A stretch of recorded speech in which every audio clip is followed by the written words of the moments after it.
네, 오늘은 과거에 갇힌 시선, 미래를 여는 손길, 과거에 갇힌 시선, 미래를 여는 손길이라는 제목으로 하나님 말씀 증거하겠습니다. 저를 한번 따라해 주시면 감사하겠습니다. 과거에 갇힌 시선, 미래를 여는 손길. 네, 오늘 본문인 요한복음은 공간 복음과는 달리 예수 그리스도의 신성을 강조하고 있는 그런 책입니다.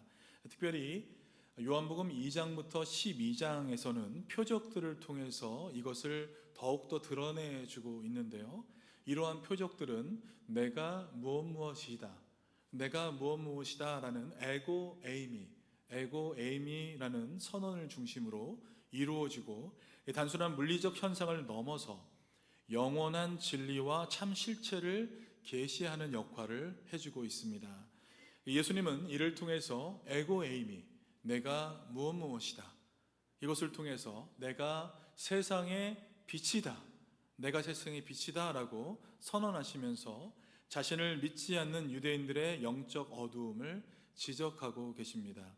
그래서 표적은 보이는 현상을 넘어서 영적인 의미를 담고 있고, 빛과 어둠의 대립이라는 주제를 더욱 구체적으로 보여주는 역할을 하고 있습니다.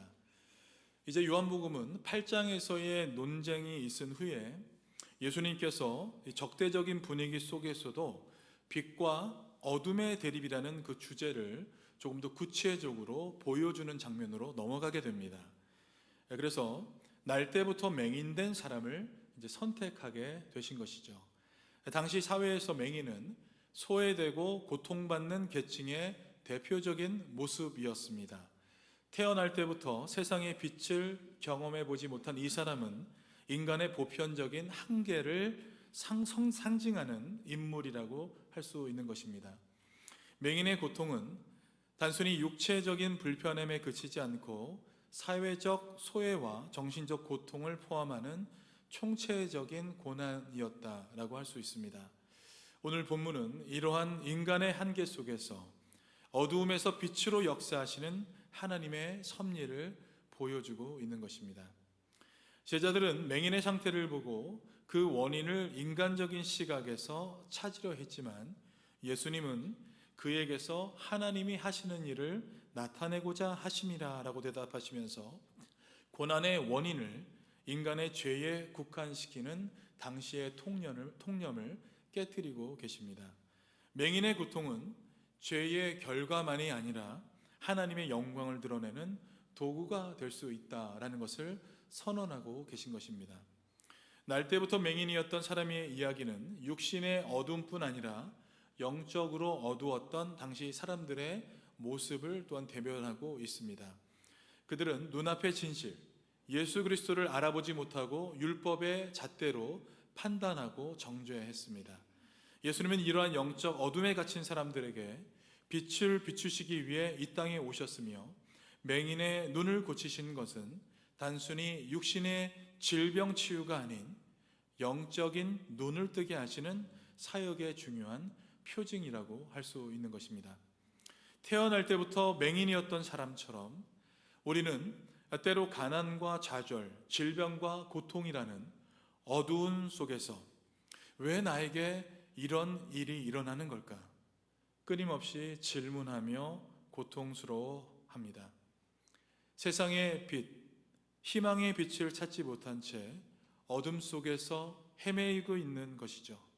그러나 이 말씀을 통해 우리는 고난의 의미를 새롭게 바라볼 수 있습니다. 어둠 속에서도 빛을 비추시는 하나님의 은혜를 경험하게 되는 것입니다.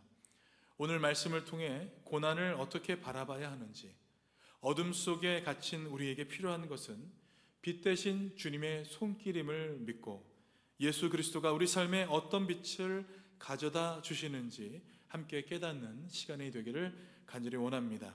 먼저 첫 번째 단락은 1절부터 5절인 말씀입니다. 1절 말씀을 보시면 예수께서 길을 가실 때에 날 때부터 맹인된 사람을 보신지라 라고 말하고 있습니다. 이 구절은 예수님의 사역이 어디에서나 누구에게나 향하고 있음을 보여주고 있습니다. 예수님은 특별한 장소나 특별한 사람만을 찾아다니신 것이 아니라 일상적인 여정 속에서도 고통받는 사람들을 보시며 그들에게 예수님의 시선을 두고 계시다라는 것입니다. 헤어 디자이너, 여러분들 아시죠? 헤어 디자이너는 그의 눈에 헤어만 보이고요, 옷 디자이너는 그의 눈에 옷이 보인다고 합니다. 장사하시는 분은요, 어떤 식당에 들어가시면 그 식당의 한 달 매출이 금방 눈에 들어온다고 합니다. 그러니까 어디에 시선을 두고 살아가는가, 이것으로 우리의 시선과 생각이 움직이게 되는 것이죠. 예수님의 시선은 맹인에게 있었습니다. 맹인은 사회적 약자입니다. 타인의 도움이 절실히 필요한 그 사람에게 예수님의 시선이 머물러 있었던 것입니다. 여러분, 날 때부터 맹인된 사람, 이 표현은요, 그의 고통이 선천적이고 또 인간의 힘으로는 해결할 수 없는 깊은 절망의 상태임을 말해주는 것이죠.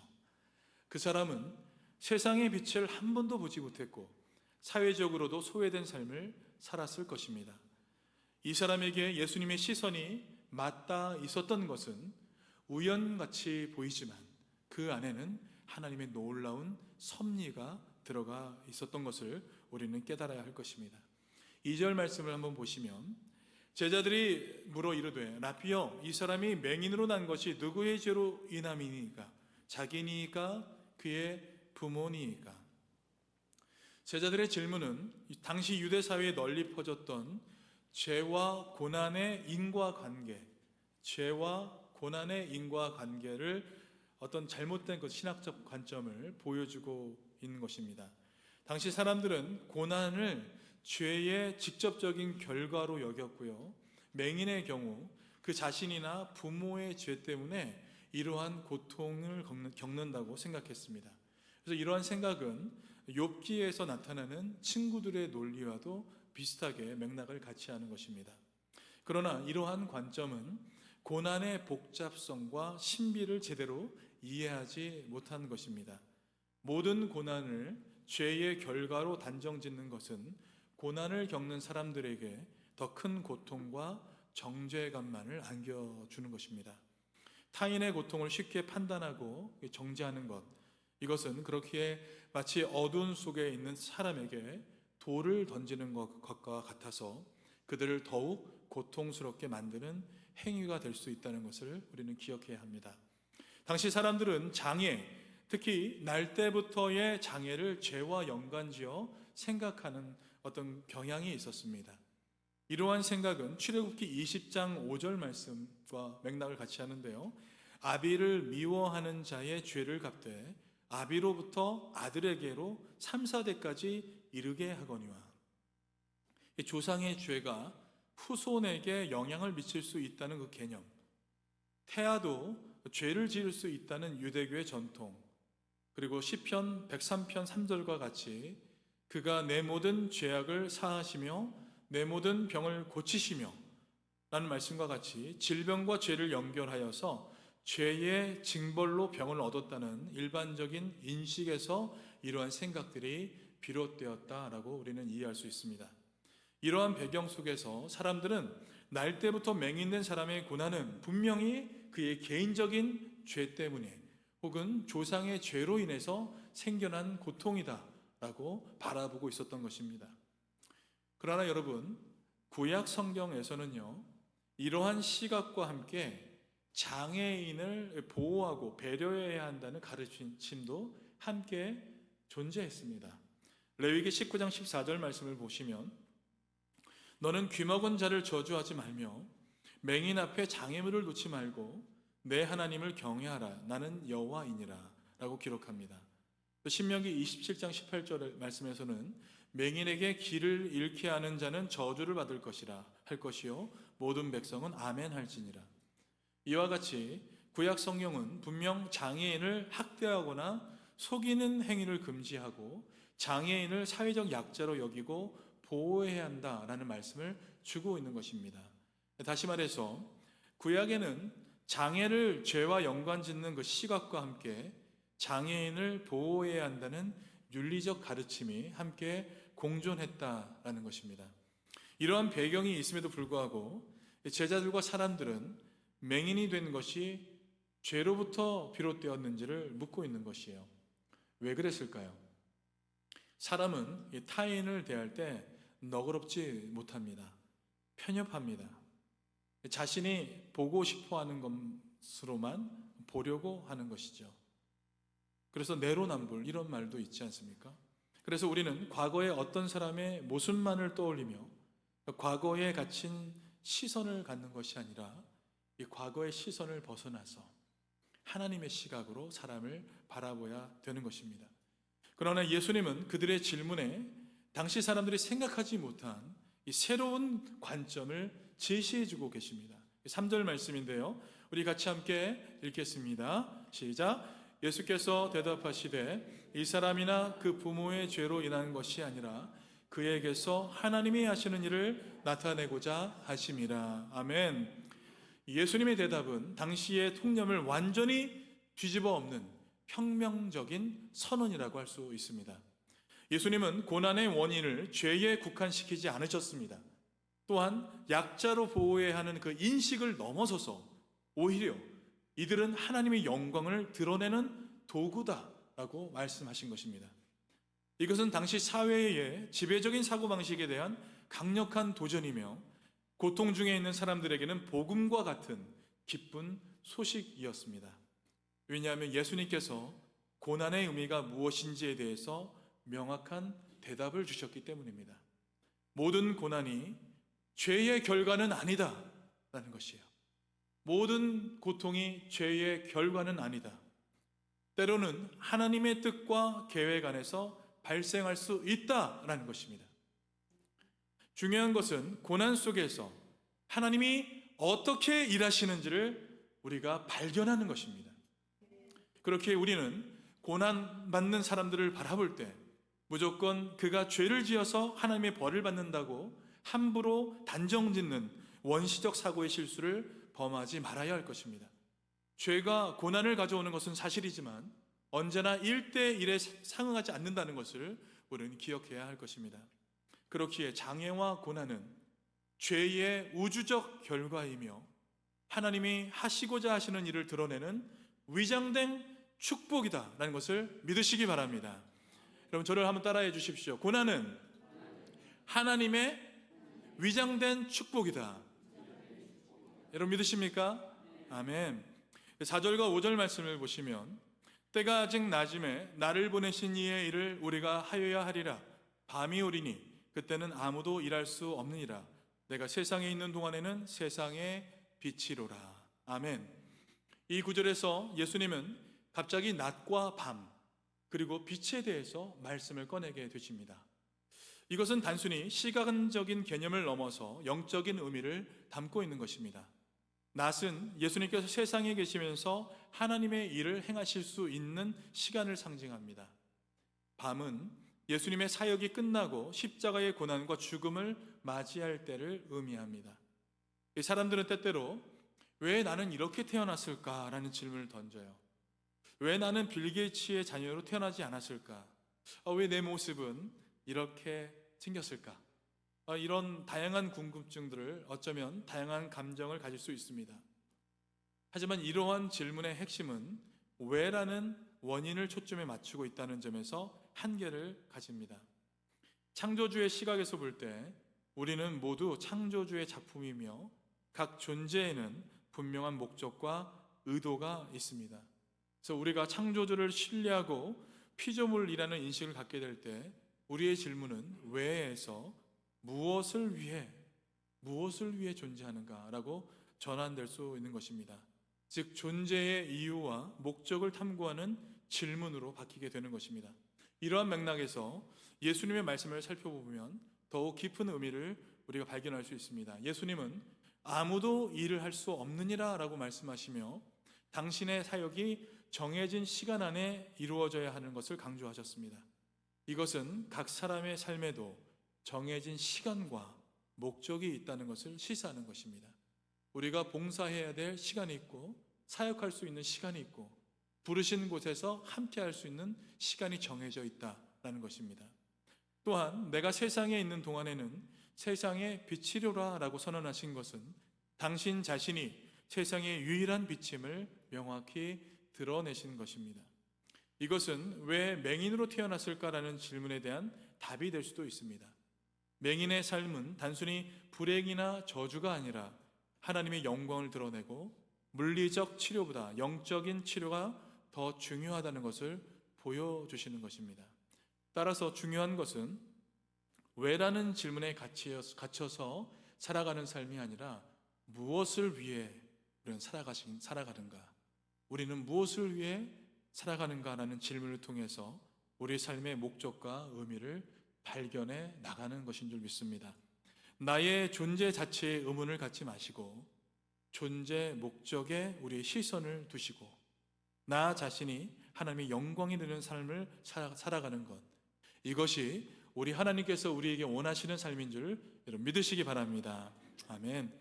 우리 두 번째 단락은 6절과 7절 말씀인데요, 예수님의 독특한 치유 방법이 나오고 있습니다. 6절 말씀을 보시면 이 말씀을 하시고 땅에 침을 뱉어 진흙을 이겨 그의 눈에 바르시고. 예수님의 치유 방식은 매우 독특합니다. 단순히 말씀으로 명령하시거나 손을 대시는 일반적인 치유 방식과는 달리 땅에 침을 뱉어서 진흙을 이기고 이것을 눈에 바르는 행위를 하고 계신 것입니다. 이러한 모습은 여러 가지 상징적인 의미를 내포하고 있습니다. 첫째, 이 침은 생명력과 관련되는 것으로 여겨져 있습니다. 둘째, 이 땅은 창조의 근원입니다.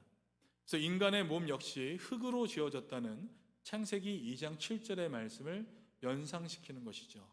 그래서 예수님은 흙과 침을 섞어서 진흙을 만드심으로써 마치 창조주께서 흙으로 사람을 빚으셨던 것처럼 새로운 창조의 어떤 행위를 보여주고 계신 것입니다.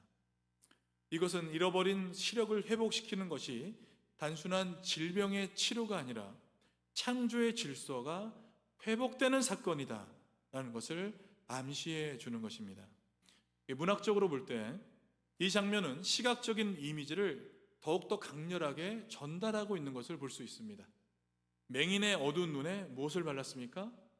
진흙을 발랐어요. 그 역설적으로 빛을 향한 갈망을 더욱더 부각시키고 있는 행위를 하신 것이다 라는 것입니다. 예수님께서는 왜 그에게만 이러한 행위를 통해서 치유하신 것일까요? 예수님께서 병자를 치유하실 때의 방법은 사람마다 다릅니다.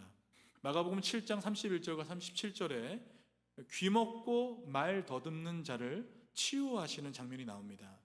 예수님께서 그 사람을 무리와 따로 떨어뜨려 놓으시고 데려가셨어요. 그리고 손가락을 그의 양귀에 넣고요, 다시 침을 뱉어서 이것을 그의 혀에 손을 대셨습니다.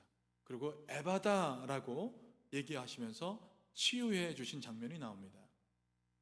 어떤 사람들에게는 그들의 믿음을 보시고 말씀으로 그들을 치유하신 적도 있었죠.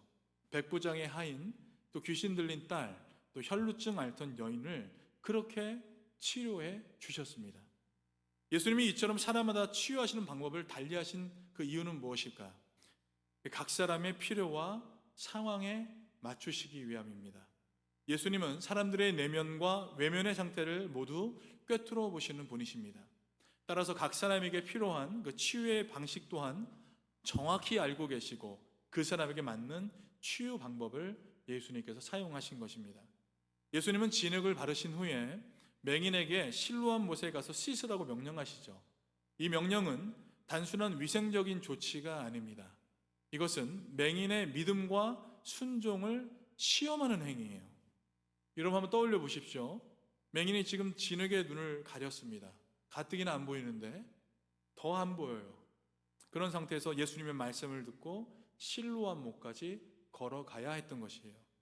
앞을 보지 못한 그에게는 쉽지 않은 여정이었을 것입니다. 그러나 맹인은 예수님의 말씀을 믿고 순종하는 모습을 보여줬습니다.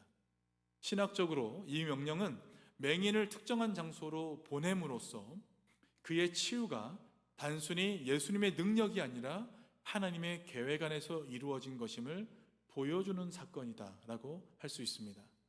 7절 중반절을 보시면 실로암은 뭐라고 되어 있습니까? 번역하면 보냄을 받았다라는 뜻이다. 그러니까 요한복음은 실로암의 뜻을 친절하게 설명해 주고 있어요. 보냄을 받았다. 예수님 자신을 가리키는 중요한 상징을 얘기해 주고 있는 것입니다.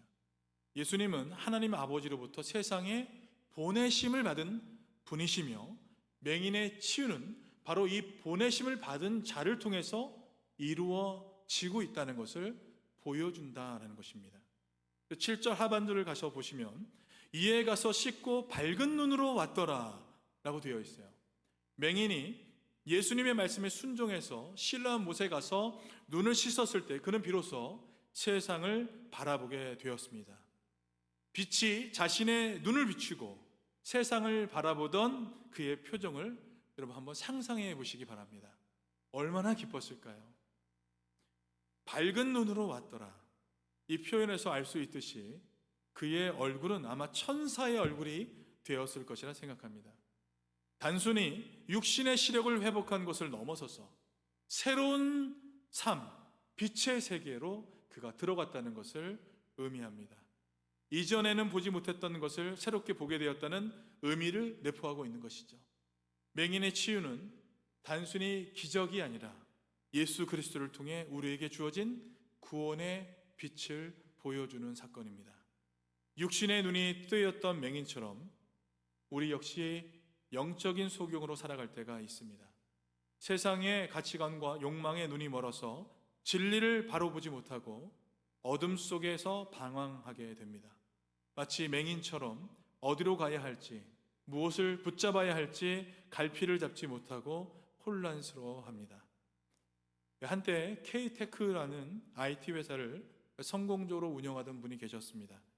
그는 혁신적인 기술과 사업 수완으로 젊은 나이에 큰 성공을 거두었고요. 사업 확장과 그러나 이윤 추구에만 몰두하면서 가족과 신앙의 중요한 가치들을 잃어버리며 살아갔습니다. 마치 어둠 속을 맹목적으로 질주하는 자동차와 같이 삶을 살았던 것이죠. 그러던 중 심혈을 기울였던 신사업이 실패하면서 그 모든 것을 잃고 막대한 빚과 함께 가족까지 잃게 되자 비로소 자신이 헛된 것을 쫓아 살아왔다는 것을 깨닫고 깊은 절망에 빠지게 되었습니다. 마치 맹인이 갑자기 눈을 감은 것과 같은 상황에 놓인 그 사람은 왜 나에게 이런 일이 일어난 것일까? 자문하며 방황했습니다.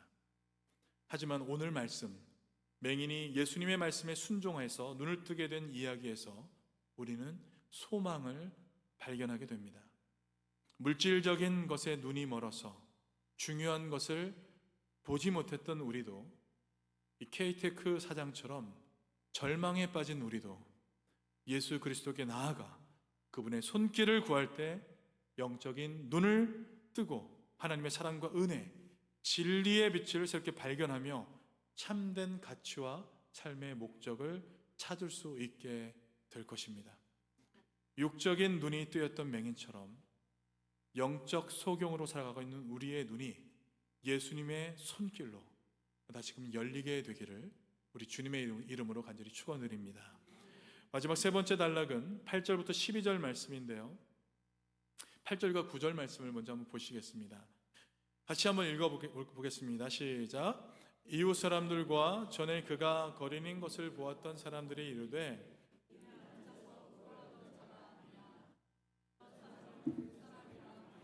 어떤 사람은 아니라 그와 비슷하다 하거늘 자기 말은 내가 그라 하니. 아멘. 맹인이 눈을 뜨게 된 이 놀라운 변화는요, 주변 사람들에게 큰 혼란과 논쟁을 불러일으켰습니다.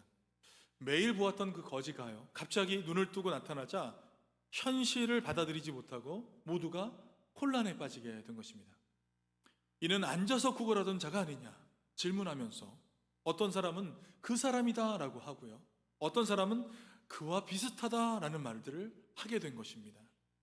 한 사람이 눈을 뜨자 주변의 사람들이 혼란을 겪으며 인간의 제한된 지식과 편견을 드러내고 있는 것입니다. 그들은 눈앞에 명백한 기적을 보고도 진실을 받아들이지 못하고 의심하며 논쟁하고 있는 것입니다. 17세기 초 여러분 아시다시피 갈릴레오 갈릴레이는 망원경을 통해서 천체를 관측하고요, 지동설을 주장했습니다. 당시 교회는 천동설을 공식적인 교리로 채택하고 있었기 때문에 갈릴레오의 주장은 엄청난 반발을 불러일으켰습니다. 갈릴레오는 자신의 관측 결과를 명백한 증거로 제시했지만 교회의 권위를 맹신하는 사람들은 망원경을 들여다보지도 않고 그의 주장을 억압했습니다. 심지어 그를 종교재판에 회부하여 유죄 판결을 내리고 가택연금까지 시켰습니다. 명백한 과학적 증거 앞에서도 기존의 신념과 권위에 집착하면서 진실을 거부한 전형적인 사례라고 할 수 있습니다. 눈앞에 새로운 세계를 보려 하지 않고 이미 정해진 틀 안에서만 세상을 이해하려고 한 것입니다. 요한복음 9장의 사람들도 이와 마찬가지입니다. 그들은 눈앞에 명백한 기적, 날 때부터 맹인한 사람이 눈을 뜬 그 기적을 보고도 진실을 받아들이지 못하고 의심하며 논쟁하고 있는 것입니다. 그들의 마음은 이미 편견과 불신으로 가득 차 있기 때문에 진실을 볼 수 있는 눈이 가려져 있었던 것입니다. 그들의 시선이 과거에 갇혀 미래를 바라보지 못하고 있는 것입니다. 여러분, 이러한 모습은 인간 내면에 감추어진 깊은 어둠과 구원자의 필요성을 더욱 절실하게 보여주는 것입니다. 맹인이 눈을 떠서 세상을 보게 되었지만 세상은 그의 변화를 제대로 보지 못하는 역설적인 상황이 벌어지게 된 것입니다. 마치 빛이 왔지만 어둠을 더 사랑한 인간의 본성처럼 지금 그러한 상황을 우리가 연출하고 있는 것입니다. 10절 말씀을 한번 보시면 그들이 묻되 그러면 내 눈이 어떻게 떠졌느냐? 사람들은 눈을 뜨게 된 맹인에게 그 행위를 묻습니다. 맹인은 담담하게 예수님께서 행하신 일을 증언하게 됩니다. 11절에 대답하되 예수라 하는 그 사람이 진흙을 이겨 내 눈에 바르고 나더러 실로암에 가서 씻으라 하기에 가서 씻었더니 보게 되었더라. 이 단순한 증언은 기적의 진실성을 의미합니다. 진짜 그렇게 됐다는 거예요. 여기에 다른 걸 붙일 이유가 있습니까? 없었습니다. 다른 게 없어요. 그러나 사람들의 관심은 치유 자체에만 머물러 있었습니다. 그들은 누가 이 기적을 행했는지, 예수님이 누구신지에 대해서는 깊이 생각하지 않았습니다. 사람들은 육신의 눈이 뜨인 것에만 집중했을 뿐이지 그 배후에 있는 하나님의 권능과 예수 그리스도의 신성에 대해서는 깨닫지 못한 것입니다. 12절 말씀에 이렇게 얘기합니다. 그들이 이르되 그가 어디 있느냐? 이르되 알지 못하노라 하니라. 이 사람들은 눈을 뜬 맹인에게 예수님이 어디냐고 물었지만 맹인은 알지 못한다라고 대답합니다. 이 대답은 단순히 예수님의 물리적인 위치를 모른다는 의미를 넘어서서 중요한 영적인 의미를 드러내고 있습니다. 맹인은 육신의 눈은 떴지만 아직 예수님을 인격적으로 만나지 못했고 그분이 누구신지 온전히 깨닫지 못한 상태라는 것이죠. 또한 인간 스스로의 힘으로는 하나님을 온전히 알 수 없으며 오직 계시를 통해서만 그분을 알 수 있다는 것을 보여주는 장면인 것입니다. 더불어 이 구절은 당시 사람들의 영적인 어두움을 드러내주고 있습니다. 그들은 예수님의 행적을 추적하려고 했지만 정작 그분을 발견하지 못했습니다. 그 이유는 그들의 마음이 이미 편견과 불신으로 가득 차 있었기 때문입니다. 그들은 기적을 행하신 예수님 자체에 집중하기보다는 오히려 그 기적을 의심하고 논쟁하는데 몰두하고 있었던 것입니다. 그렇다면 여러분, 우리는 어떻습니까? 우리 역시 기적 자체에만 초점을 맞추고 있지는 않은지, 혹은 기적조차 믿지 못하는 편견을 가지고 있지는 않은지 우리 스스로를 돌아봐야 할 것입니다. 중요한 것은 기적을 행하신 예수님, 그분 자체에 대한 우리의 관심과 믿음입니다. 맹인이 육신의 눈은 떴지만 예수님을 온전히 알지 못했던 것처럼 우리 역시 종교적인 행위나 지식에만 머문 채 예수님을 인격적으로 만나지 못하고 있을 수 있습니다. 진정으로 중요한 것은 기적을 넘어서 기적을 행하신 예수 그리스도를 만나고 그분을 통해서 우리 하나님을 알아가는 것인 줄 여러분 믿으시기 바랍니다. 우리는 과연 기적 너머에 계신 예수님께 진정으로 관심을 기울이고 있는지, 그분을 구주로 영접하고 그분의 뜻을 따르고 있는 삶을 살아가고 있는지 우리 스스로를 돌아보면서 오늘도 하나님, 내가 주의 뜻대로 살아가길 원합니다. 기적 너머에 계신 우리 예수님, 기적을 이끌어 나가시는 우리 하나님을 바라보며 믿음을 갖기를 살기를 원합니다. 그렇게 다짐하는 우리 모두가 되시길 주님의 이름으로 축원드립니다. 말씀을 맺겠습니다. 오늘 말씀을 통해서 우리는 고난 속에서 역사하시는 하나님의 섭리와 예수님의 권능을 다시 한번 확인하게 되었습니다. 날 때부터 맹인된 사람의 이야기는 우리에게 어둠 속에서도 빛을 비추시는 하나님의 은혜를 보여주고 있습니다. 오래전부터 나를 누르고 있는 그 깊은 절망에서 아무런 희망과 기대도 없는 나의 삶을 바라보며 사람들의 시선과 점점 멀어져가는 그들의 무관심 속에 우리 내면은 더욱 좌절하고 허무한 삶의 나날을 살아가고 있지는 않으십니까? 나를 누르고 있는 아픔의 근원을 고쳐주시는 분, 하나님의 아들 예수 그리스도, 여러분 그분께 나아가기를 원합니다. 때로는 우리가 이해할 수 없는 고난을 겪을 때도 있지만 그 속에는 하나님의 뜻과 계획이 있다는 것을 여러분 믿으셔야 합니다. 중요한 것은 예수님의 말씀을 믿고 순종하는 것입니다. 육신의 눈을 뜨는 것보다 더 중요한 것은 우리 영적인 눈을 떠서 우리 하나님을 바라보는 것입니다. 우리 모두 어둠 속에서 피어난 빛 예수 그리스도를 통해서 우리의 영적인 눈을 뜨고 빛 가운데서 행하시는 삶을 살아가는 우리 모두가 되시길 우리 예수님의 이름으로 간절히 축원드립니다. 같이 함께 이 시간 기도하시겠습니다.